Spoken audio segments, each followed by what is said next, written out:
All right, Shalom, June 14th, 2023, Parasha Shlakh here. We missed a couple of weeks because I was in Israel for the birth of my first grandchild, Amalia Yona. We're really, really happy about that. She's 17 days old. She's a cutie. She's a cutie, right? That's right. I'm also to my mother for being a great grandmother. Yeah. Thank you. Thank you. We are doing Parashat Shlakh this week. Shlakh is noted for being really the turning point of the entire Torah. Really, it's the Exodus, and they get out of Egypt, they get the Torah, Mount Sinai, they establish the tabernacle, and they get going. And Moses is told to send out these scouts, and they come back and they have a report and all of that. And that the story of the spies, the scouts, is an intense story, and of course it results in the sentence that God issues against the people, that they are going to wander in the desert for 38 years, or for 40 years, a total of 40 years. And I'm not going to deal with any of that. I'm going to deal with the last part of the Parsha, something that I don't really talk about a lot, which is the paragraph of Tzitzit. The Tzitzit, it's part of the Shema. I think the reason why, I think the personal reason why I want to do that is because when I was in Israel, I had to buy a new tallis. So I bought a new tallis. My old tallis was all kind of torn up and really fraying. And, like everything, a tallis has a certain lifespan to it. You would think that, you buy one and it lasts you, but if you wear it every day, it gets worn out. And mine certainly got worn out. And it was embarrassing already because it was all torn. Thank you, Susie. And so I went to a store. At first, I was looking at Talesim online, because you can get anything online. And I just want to share with you, what you can find when you look online here. Just a second. And it would be this here. So this is the Ben's Talit shop. And you've got every tallis. Look, these are, I didn't pay that much, but you can imagine that these are really beautiful talesim. This is like the gorgeous rainbow talesim.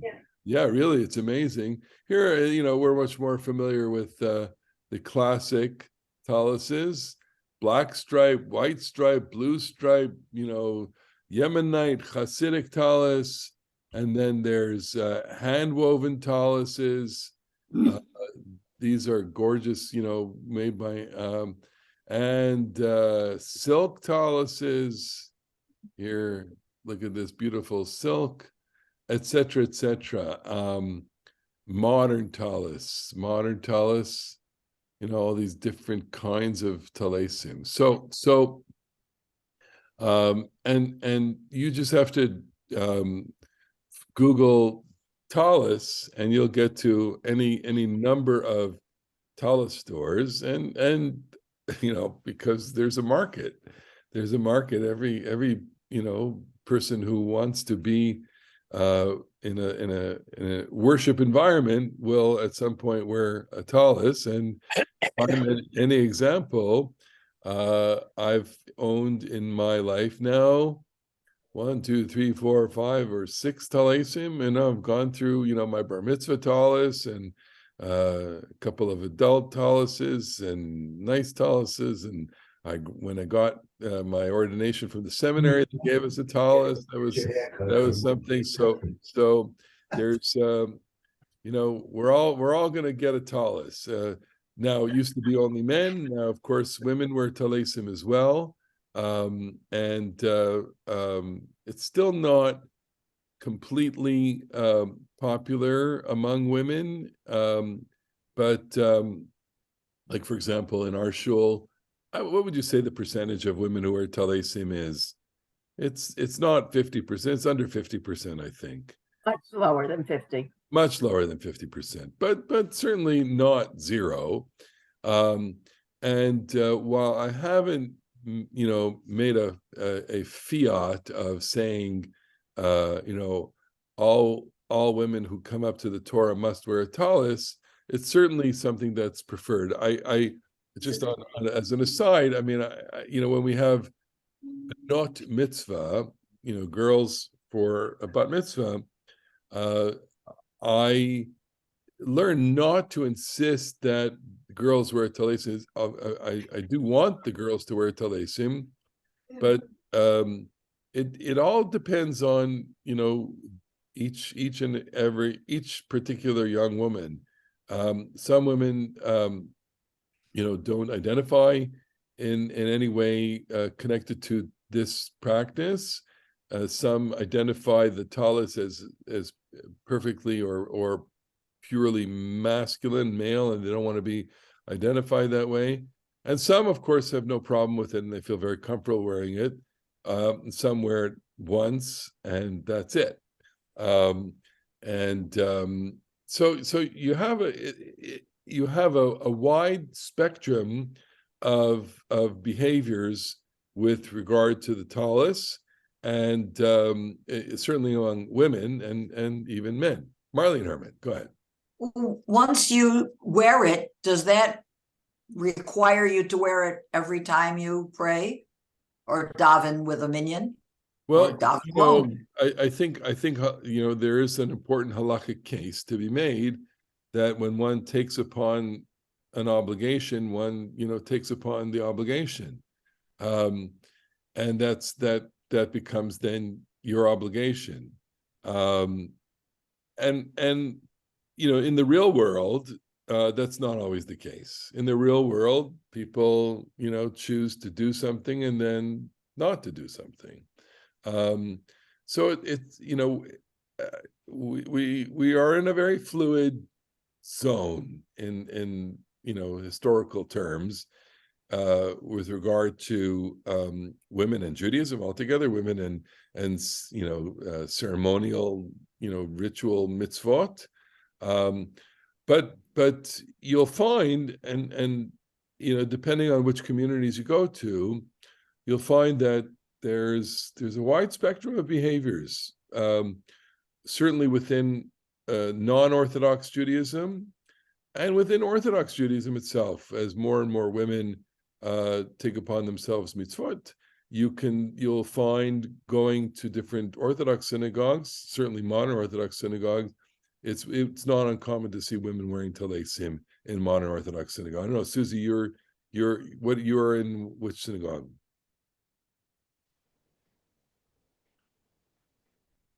Yeah, sorry. So Susie, is it talesim or talitot?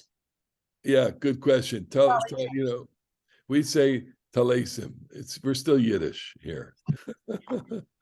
So I don't know, Susie, you're what shul are you? The one I go to is Young Israel. Yeah. Are women wearing talesim there? What? Or do women wear talitot? Do talesim? No, I had a neighbor, she's no longer in the neighborhood, but she wears a talit, and she's been to a number of places where she's worn it, and she had reasons to be going to once upon a time to Young Israel, and the rabbi there was like, we can't do this here, adamant against it. So I mean, whatever. I mean, they do. Yeah. So look, as you say, as I said, there are many. You can go to AA, I think, and you'll see women wearing talesim in AA in Highland Park. You won't see it at OE probably, and not too many other places, I guess, in our town.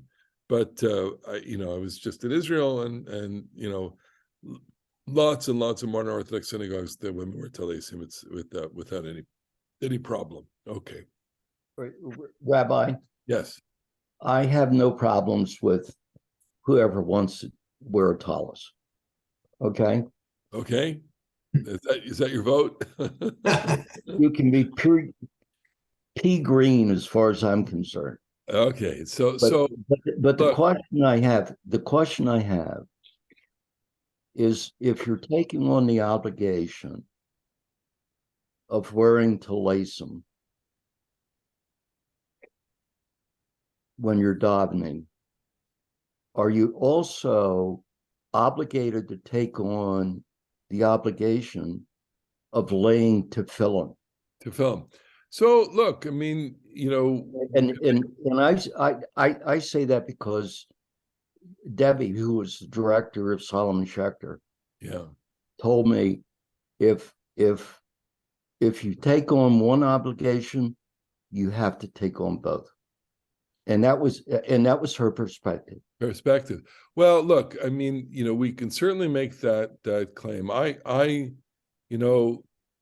live in the real world, okay, and what we've discovered in the real world is that everybody is in a different place on everything, and as much as you want to say to people flat out, you got it, like what you said, which is once you take on one, you have to take on the other. It's not how people live. It's not how women live, and to a certain extent, it's not how men live, except for the fact that the categories in traditional Judaism obligated men and exempted women, and to a certain extent, we're still 40 or 50 years into this debate, and we're working it out. And I think that, in terms of historical Judaism, this century is a century of transitions on these questions, and we're still very much in the experimentation of it. How this will look 50 years from now, I think, is anybody's guess. Which brings me then to our subject. So Rabbi, just one last comment. I don't know about you, yeah, but there's a difference when I put on the tallis. Okay? well, sure. And when I lay tefillin. Yes. Tefillin is more important. And I think that's something to be considered. Well, look, these are both, let's just call them tactile, symbolic representations of something, and that's what we're going to look at right now. So without any further ado, we will go to the text here, and here we go. So this is the commandment at the end of this Parasha in chapter 15 of the book of Bamidbar. Vayomer Adonai Moshe Limor, and we're familiar with this. Daber al bnei Yisrael v'amarta alehem v'asu lahem tzitzit. I'm just going to take off my tools here, spelling and grammar tools. Al kanfei v'gdehem v'ledorotam v'natnu al tzitzit hakanaf petil techelet. God said to Moses, saying, speak to the children of Israel and say to them that they are to make themselves tassels on the corners of their garments, lidorotam, throughout their generations, and are to put on the corner tassels a thread of blue violet, and so we have, that's the first part of this commandment. Make tzitzit on the corners of your garments. What does that mean? The tallis today, this is what a talit looks like. It's a rectangular garment. It's a cornered garment. In antiquity, people wrapped themselves in cloth that was basically rectangular, and the hem of the garment was an identifying part of the garment. We have, I didn't bring this, I should have brought the verse in, but we have this verse in the book of Samuel where the king is identified by the hem of the garment. and the hem in an act of rebellion or an act of insurrection, someone cuts the hem of the garment. It's akin to saying I snatched your identifying marker. The hem of a garment is the identifying part of the garment. And so what we have here is the adornment of the corner of the garment, which is the principal element of the hem. That is demarcated by an identifying set of a tassel, a tzitzit, that is going to be made of blue violet. Now, if you read the Bible with a concordance in front of you, or a computer that can dig up all the related roots of letters of words, you will recognize the word tzitzit as related to the word tzitz. Tzitz is a tassel, and tzitzit, it seems, is like a tasselet, right? A little tassel. Where do we find that tzitz? A tzitz is part of, the tassel is part of the crown of the Kohen Gadol. So the Kohen Gadol, I apologize for not bringing the picture here, has a frontlet. And the frontlet is a band of gold on which it is inscribed Kodesh Ladonai, holy to God. And that band is suspended by a blue-violet cord tassel, a thick cord, right? Which is, I guess ostensibly the thing that, from a purely engineering point of view, has to hold the headband, right? You just don't put a headband, you have to have it somehow tied. So it's suspended from a cord that is made out of blue.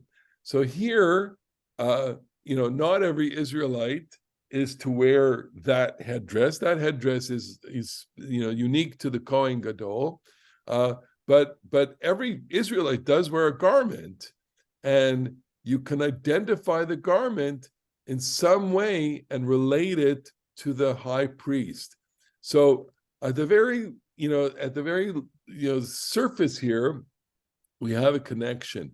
The connection is that you are a holy people, and the holy people has a certain kind of, excuse me, the pun, thread of continuity that goes in it between the high priest and every member. Of course, it's in traditional Judaism, it becomes every man in the community. As I said today, we would extend it to women as well. And so they're all wearing the blue cord that connects them to the high priest, that signifies through clothing that you are a holy nation. Okay? It shall be a tassel for you. Uritemoto, you may look at it. Uzchartem, and keep in mind, et kol mitzvot Adonai, all the commandments of God.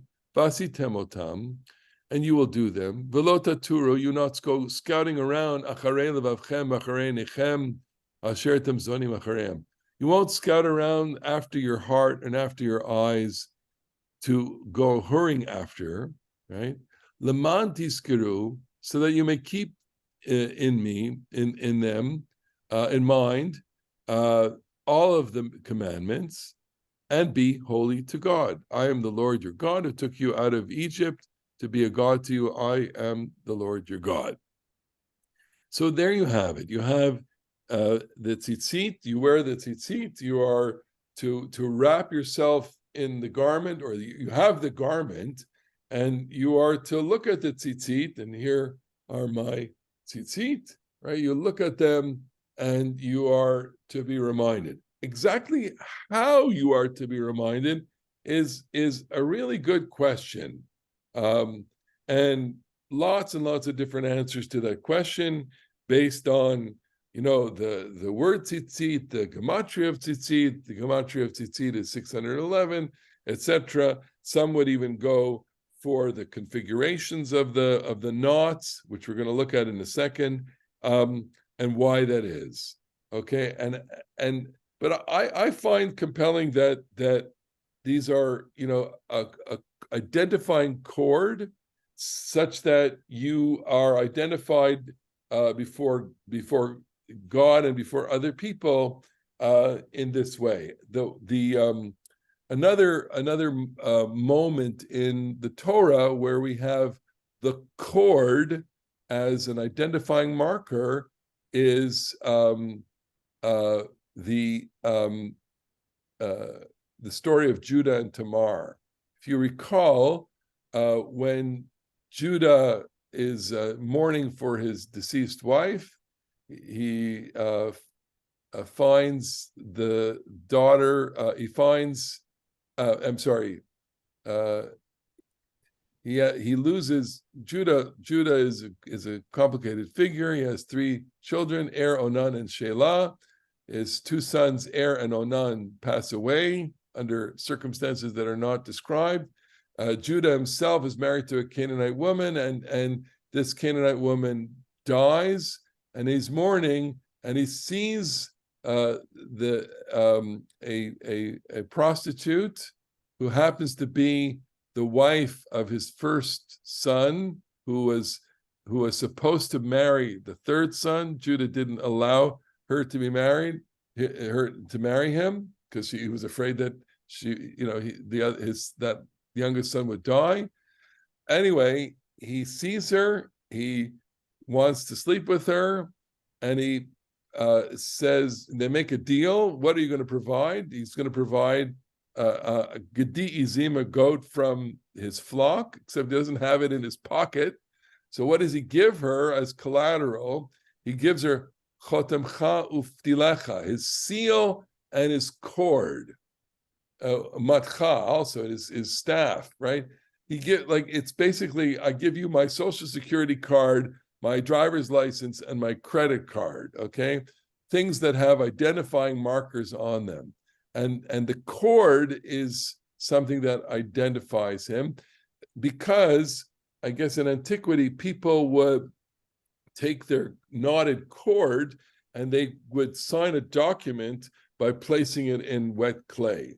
I have to find the source for that, but that is what I seem to recall. Anyway, so it's an identifying feature.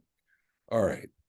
Well, now that we've established that there is something very significant about your clothing and about the cord at the corner of your clothing, and it's, we could stitch the whole lesson together with the word taturu, because taturu is the linking word of the Parasha, because the scouts are those individuals that latur et haaretz, they go scouting into the land, and so we do make the connection, but I'm not going to make that right now.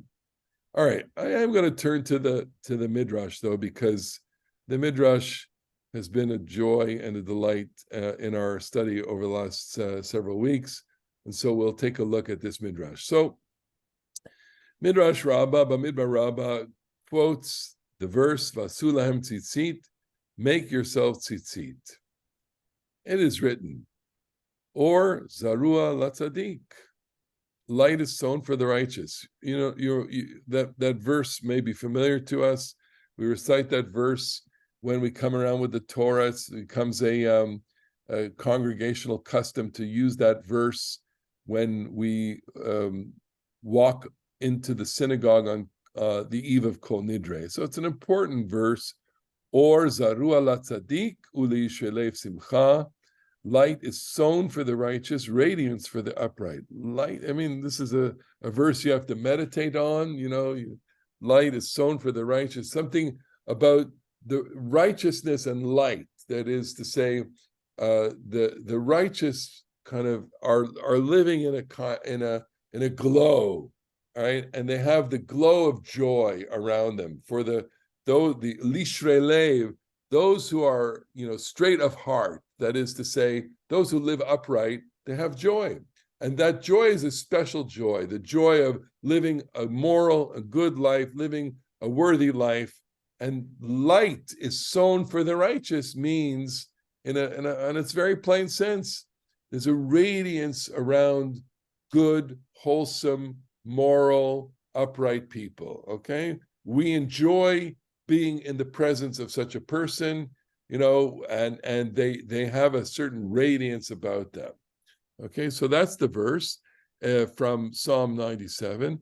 And then we have another verse from Isaiah, Adonai chafetz leman tzidko, which concludes with the words Yagdil Torah v'yadir. And people who are familiar with the Siddur, the daily prayers, recall that verse quoted often in the daily. It's like in the final prayers of the morning service and elsewhere.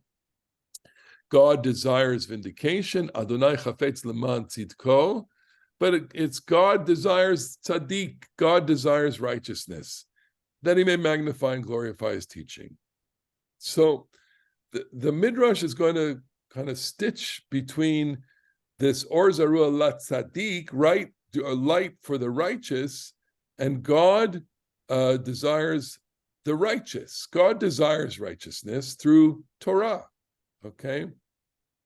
And the little leap that we're going to do here is that and here I'll allude to something maybe that Skip mentioned before, which is why we like wearing a tallis. There is the imagery that when we put the tallis on, we are kind of wrapping ourselves in a divine light. Part of the imagery that is recalled when one puts the tallis on is that we're kind of cloaking ourselves in a radiant light. And I think that for the spiritually inclined and for people who make the imaginative leap into the spiritual zone of prayer, these are very, very important metaphors, very important things to walk around with. That a person wearing a tallis is wearing a piece of light. And, you can't. We're talking in very concrete language about very abstract things. Or you're wearing a piece of sky. Marlene Herman, go ahead. But I don't understand tzitzit with tzedekut, where I understand the light part and the feelings that you get when you put yourself in that situation where you're wearing tzitzit. But why does that make you righteous? We're not there yet. It's I'm not even talking about tzitzit yet. I'm talking about just a general principle. I want to start off by saying it's a midrash. So it's like, this is the opener of a sermon, okay? And a sermonette, basically. And these midrashim have a certain format, which they start off with a verse. They start off with maybe one verse, here 2 verses. This is one verse from Psalms, 1 verse from Isaiah, and it's going to work itself to actually 3 verses, which is not uncommon. 1 verse from the Torah, 1 verse from the Psalm, and 1 verse from the prophets. And they're going to try, the art of the midrash is that this, whoever is composing this, is stitching, quite literally, these 3 strands together. I know, I'm making bad puns here. He's stitching these strands together and saying, well, what's righteous? Let me go right into it then. Zara hakadosh baruch hu et Torah. The God sowed the Torah. God seeded the Torah and the commandments in order that Jews would inherit them to life in the world to come. Meaning, God is, it's like, the image is God has a sack of seeds, and when the Torah is laid out, as raw parchment, he's kind of throwing mitzvahs in the parchment, and it's your job to kind of pluck them or take them or do them so that you will inherit the world to come. So the main purpose here in the rabbinic imagination is that why do you do mitzvot? You do mitzvot in order to live a worthy life, sure, but also to inherit the world to come. And that is the particular inheritance of the Jew. The Jew has access in the rabbinic imagination to the world to come through the performance of mitzvot. These are classic rabbinic ideas, right? Do one mitzvah, do a mitzvah, do a mitzvah, right? because that way, you bring the Mashiach. If you're a Lubavitcher, you do a mitzvah, do a mitzvah, do a mitzvah. That way you'll enter the world to come. Okay.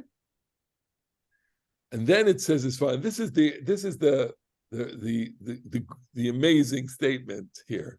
Not one area of life. There's no area of life in which there's not a mitzvah. I'm using too many negatives here, but so put in the positive. The mitzvot cover every aspect of life. Okay? And that's another classic teaching, that Judaism is a totality, that the religious life of a Jew encompasses every aspect of your life, from your waking moment to you go to sleep, and from the moment you're born to the moment you die. Okay? It's a classic, view of Judaism. We could make the argument that there are other religions that of course attempt to do the same thing, but Judaism is so concerned about every action and everything in trying to make holiness and a mitzvah connected to every aspect of your life. Mitzvah Yisrael. Okay, everything. There's a mitzvah for everything. Okay. So what does he say? Yatzal Lachrosh. He's going to imagine being a farmer. When you go out to plow, there's a mitzvah for that. It's like, we've got staples. We've got that. We've got that. We have something for that. What's the mitzvah? You're not supposed to plow with an ox and donkey together. Lo tachrosh b'shor. There's a way to do that properly according to the Torah. When you seed your field, do not sow your vineyard with two different species. When you harvest, when you reap your harvest and forget a sheaf, leave it in the field for the poor. When you knead dough, the first yield of your baking set aside as a loaf. When you slaughter, then give the priest the shoulder and the cheeks. A bird's nest, right? It didn't quote it for us, but we have in the book of Deuteronomy a very interesting commandment that when you want to get the eggs that are in a nest, and the mother hen or the bird is still on the nest, you send away the bird. In other words, for everything that you need in your life, there's a mitzvah that's tied to this. B'chaya uva ofot, with regard to eating animals and birds, v'shachat et damo v'chisau be'afar. There's a way to do this, and in a sense, this is all validation. We know this, right? In living an observant Jewish life, we know that everything we eat has to be kosher, right? If we eat, meat, then the meat has to be procured in a certain way and it has to be prepared in a certain way. Nata, seedlings. Va'araltem aralto et piryo. You shall regard its fruit as forbidden. In other words, there's a rule relating to fruit trees. You have to wait 3 years before you can eat the fruit of a tree. Graves of the dead, do not gash yourself. In other words, there are rules pertaining to mourning. Shaving hair, there's rules pertaining to grooming. Lo takifu. Banabayit, there's a rule pertaining to how you build your house. You are to make a parapet on your house. That is, if you have a flat roof and you live in your house in such a way that you would kind of use the roof of your house as a place of gathering, unlike most of us in North America who don't use this. My roof is not a place of gathering or habitation. Maybe I have solar panels on it, but that's about it. But in the Middle East, not uncommon to see the roof that has it. And of course, what does it mean? It means you have a building code. You have a building code that protects people from the eventuality of falling. You need to place a guardrail around your roof. And of course, the home has the mitzvah of right on your doorpost. And here we go. And when you wrap yourself with a talit, basulam tzitzit. So here again, I'm it's a not exhaustive list, but it's an illustrative list of a principle. The principle is, look, everything in Judaism everything in life is covered by a law, right? And we live in that, and we are literally cloaked in the law in a similar way. I mean, it's a good metaphor for the talit is a metaphor entirely for Judaism, which is I'm wrapped in it completely. As I said, from the moment I wake up to the moment I go to sleep, from the moment I'm born to the moment I die, I'm enwrapped in mitzvot. I'm enwrapped in certain religious observances and ritual observances, but also, of course, in moral behaviors that are structured by the Torah. So now he's going to go into tzitzit, and you shall make ta'aseh lo minasui. So we have a little bit of halacha here. This is you shall make it not from anything made. It has to be separate. It has to be separate from the garment. So I'm showing you that the tzitzit are separate from the garment. That you should not take threads from the garment itself and make from them. Rather, the commandment is to bring white and techelet and make. So that is to say, and I'll talk about the blue in a second, but that the cord that makes the tzitzit is not part of the garment. It's an addition.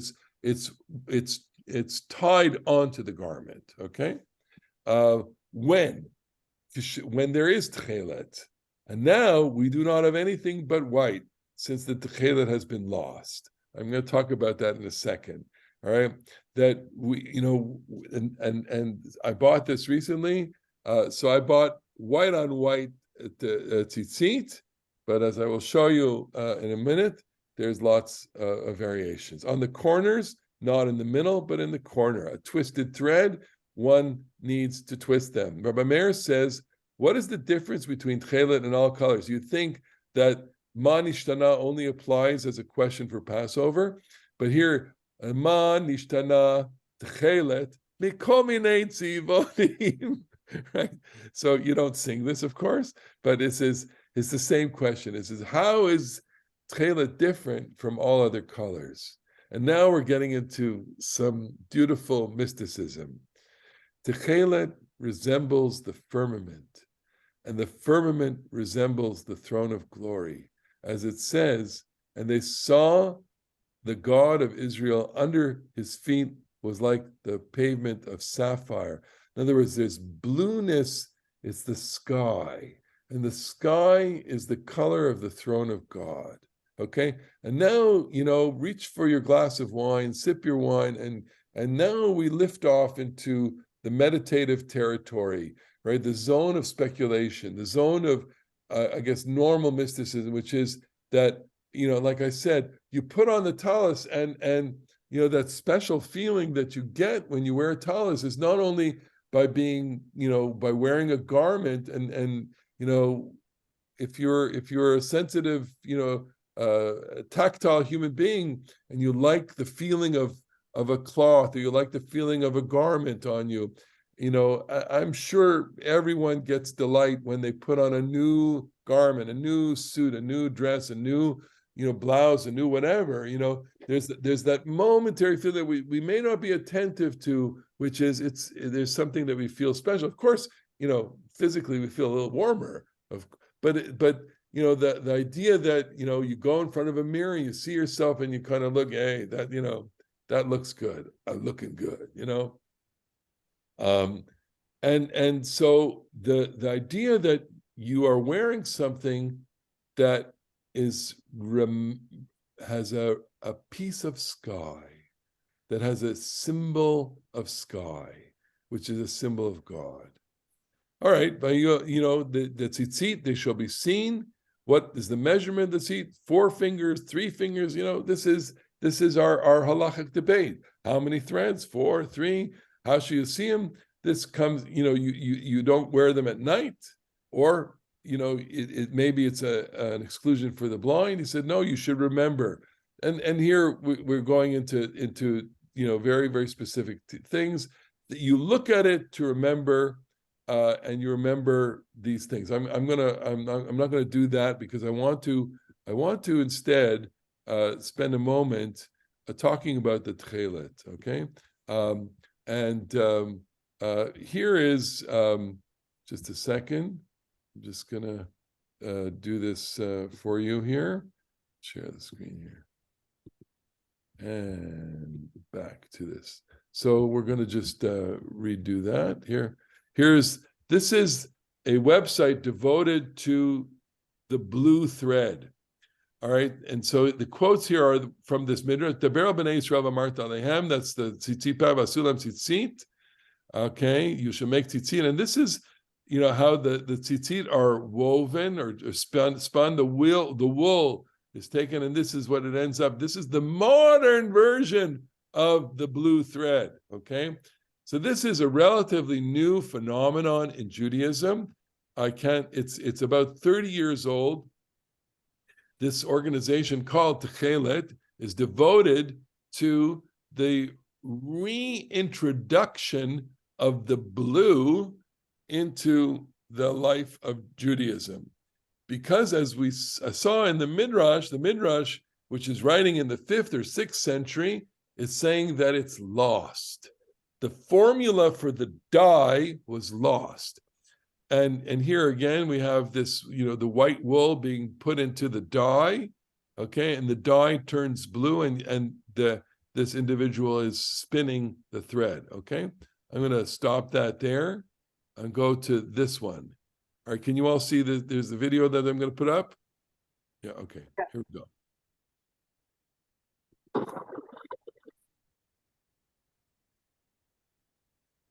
The blue of the Bible. Color is obtained from a seashell. Can you see the footnotes? It's from the chilazon snail. Fishermen today catch the snails as they did in ancient times. So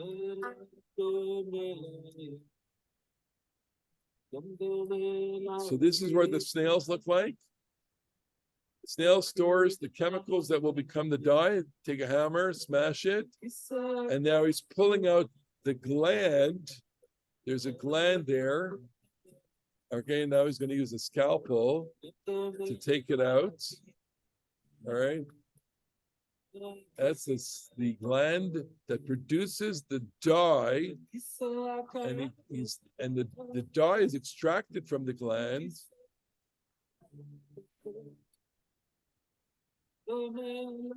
Dark purple color develops.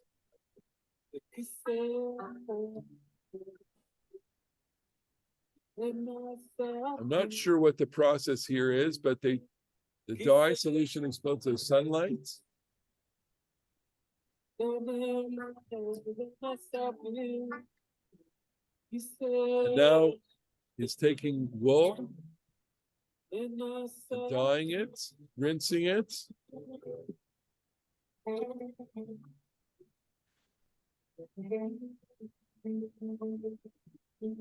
And these are the shearing.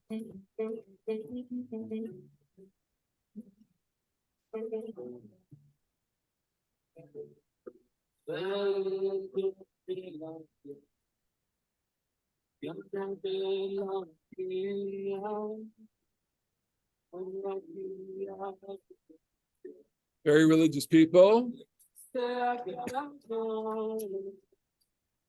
It's being done by hand and other machinery.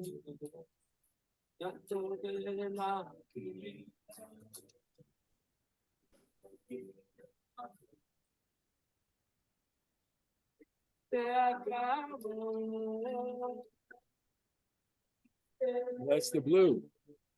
So it's being spooled, uncarded, and then it's being tied in a certain way.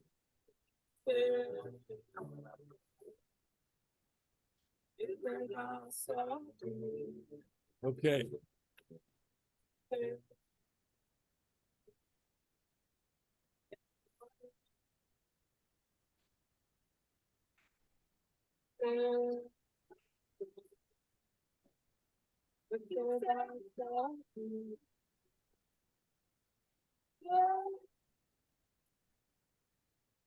Very, very cool. Okay. So we have there is this fascinating process by which the tchelet is made from this snail. Was it I forget the name of the snail. You extract the dye from the gland, and on other places on the website, it will tell us a little bit about these things. So what I want to show you right now is, again, we're learning all the time in Judaism. You know, I am not inclined to ostentatious displays of piety. Okay,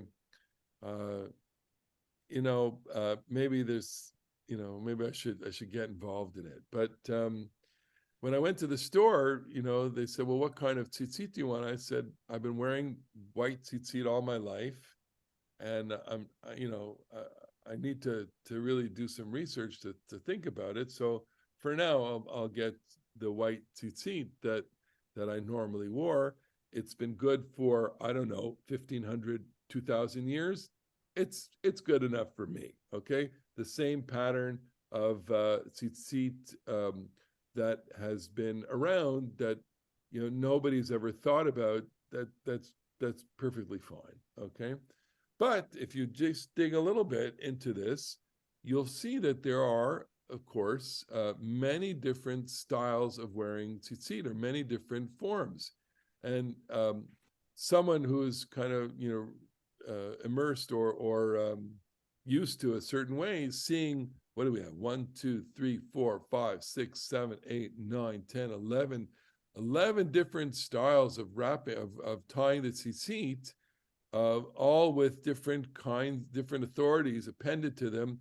Maimonides, Ben Ish Chai is a Sephardic, the Ari, the Nissa, the Lurianic Kabbalah, the Ravid, which is another medieval figure, and the Vilna Gaon is the Gra, Amram Gaon, an earlier figure, 7, 8, 11, 13. That's the classic.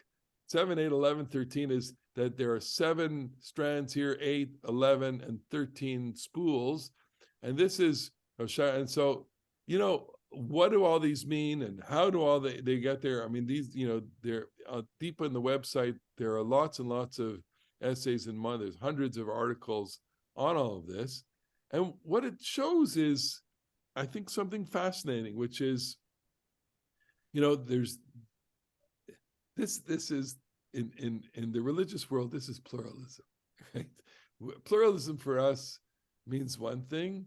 And pluralism in the world of Orthodoxy is, you wear your tzitzit differently, and it seems that everybody has their own kind of tzitzit, and what would stop a person from saying, "Look, I like this one, but I'm going to kind of invent my own," right? There's really nothing that would stop anybody from inventing their own kind of permutations based on this. And as outlandish as this sounds, this is the creative outlet, I think, for people.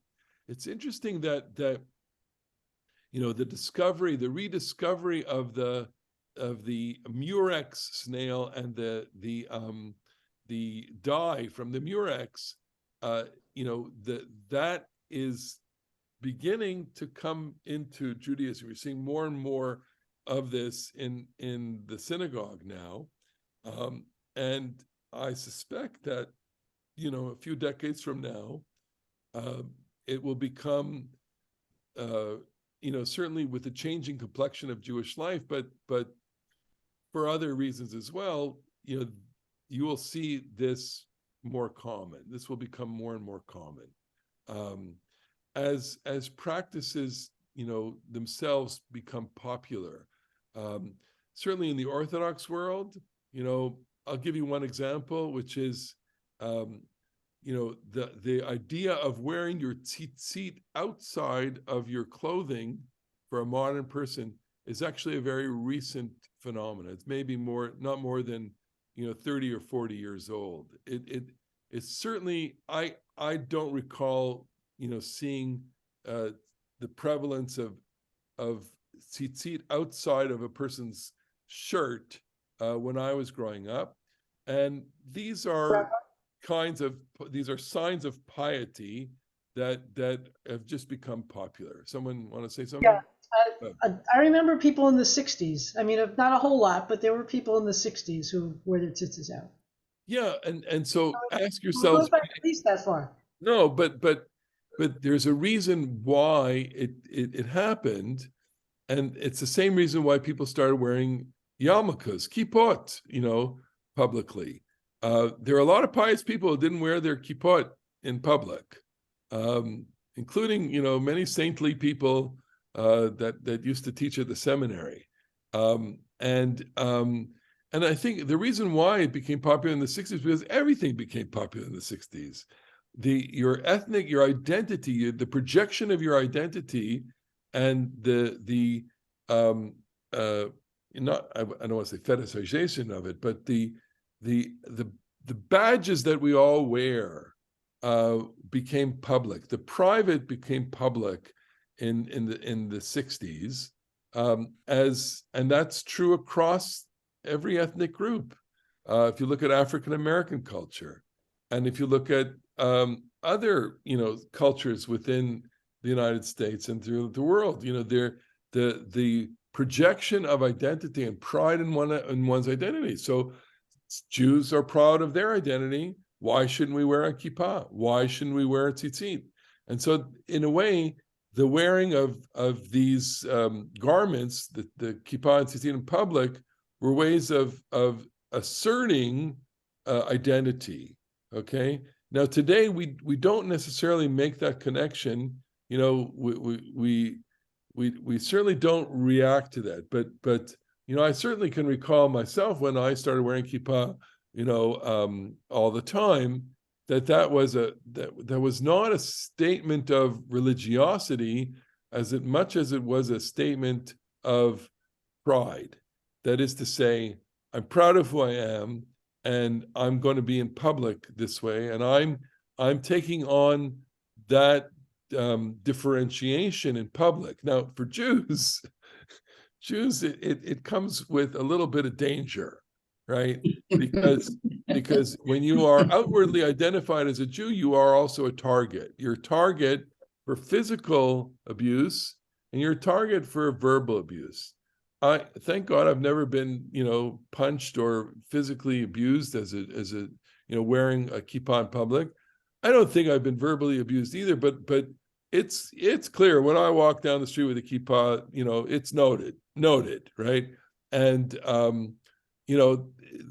for good and for bad. That is to say, I am aware all the time that there are eyes on me, and that requires a certain kind of comportment. Now, I want to be able to live up to that ideal. And of course, like every human being, I don't always do that. So the whole question as to whether or not, one should always wear that, I mean, it's a very interesting, I relate all the time to to a teacher of mine, Rabbi Israel Silverman, who was one of the most pious people and learned people I knew, who often in public didn't wear a kippah, and that just was not part of his upbringing and not part of his the culture around him was not that was the style back in the early part of the 20th century or the middle 20th. Jews didn't do that. I mean, he did have a very, very funny quip, which I'll share with you, which is, he was uncomfortable, this Israel Silverman, with the fad, and he felt that it was a fad that people who wore the undergarment, a talit katan, would have their tzitzis out. Okay, it looks sloppy. Okay, and he didn't like when people looked very sloppy, and it looked very scraggly. So he told me the story once of being on the elevator of the seminary, and he sees a young student, and he says, and he had a way about him, he said, "Tell me something. Why are your tzitzis out?" So the student, thinking that he's brilliant, said, "Well, the pasuk says you should look at them, and remember. And then he said to him, "You're circumcised, right?" He said, "Yeah." He says, "Well, tell me, you keep your pants on?" Yeah, okay. So the point is, it's like in some context, this behavior is extreme behavior. Right? In other contexts, it's normative behavior. I just came back from Israel. I mean, you can't go 3 meters without seeing people wearing tzitzits around, because we're living in a moment where behaviors are public, private behaviors are public, and they manifest themselves in the way that we dress. And people who have the ability to decode headwear, headgear, the different kinds of hats, the different kinds of kippot, and for women also, women's head coverings in Israel are a taxonomy of political affiliation, of religious affiliation. All you need is a bit of an atlas to identify where. My son said, you can tell which settlement a woman is from by how big their head thing is, right? It's a joke, but it's kind of true. The more the turban-like your head dress is as a woman, the deeper you are as a settler in the West Bank. That's what he said. And it's kind of, it's a bit of a caricature, but a caricature is also based on a certain truth. So these represent, it's an interesting kind of snapshot of Judaism, and it's a snapshot of how Judaism evolves even within the sector of Judaism, which we don't think is evolving at all. This is new in my lifetime, in our lifetimes, right? The discovery of the formula for the dye, the rediscovery of this is a fairly recent phenomenon. The person who was the antecedent of this is the first chief rabbi of Israel, Yitzchak Halevi Herzog, who is the grandfather of Israel's present president, and he did a doctoral research on the original formula of the dye and the meaning of the dye and its connection in all of its different ways. And so it's a fascinating little picture, snapshot of Jewish life, and that's what it's. But I go back to the kind of mystical meaning, which is, what's this about? So you're to be reminded of two things at least. One is that you're holy people, and that's the blue that connects you to the headdress of the Kohen Gadol.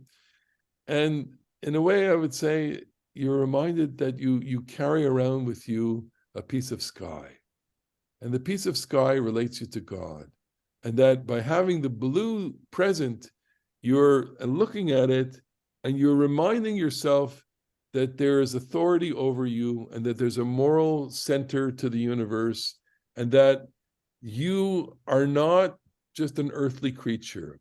You are a combination of heaven and earth. And there's something very deeply spiritual about that. And I would say, that given the meaning of it, that the feeling of it, the tactile nature of the mitzvah of talit and the tzitzit, that to it's like or zaru ala tzaddik, back to that verse, uli shrelev simcha. It's the joy of living the life of mitzvot as represented by this. And so when one puts on the talit, the experience then, and I'll just speak for myself, but maybe others who have this experience too, I feel, good. I feel joyful. And to start the day off by putting on a talis, before I put my tefillin on, that you take that moment, you say the bracha, you're wrapped up in the talit, and, it's special. It's wonderful. And so is being with you today. So this is where we can conclude. We will be together next week. I haven't decided yet how we're going to go to the 26th. We're definitely going to be a class on Monday next week, barring any funerals, unfortunate suspensions, but if there is a suspension on Monday, we'll be back on Wednesday. But plan to be with us on Monday, 12:30. In the meantime, I guess have a good rest of the week, and we'll see you soon. Okay. Bye. Bye-bye. Bye-bye. Bye, thank you.